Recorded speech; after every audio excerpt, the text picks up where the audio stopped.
аты канатын алган, улут болуп сакталган, урпактарынын мурасына калган, уңгу сөздөн кеп салган. Байыртаң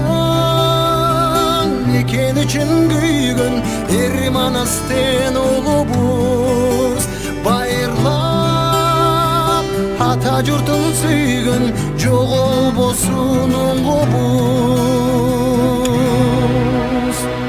Кан майданга да төшүн тосуп барган, кайра тартпай душмандан, калкым үчүн деп чагылгандай жанган, кайратынан жанбаган. Ай Кыргызстаным сенин ачык болсун асманың, элимде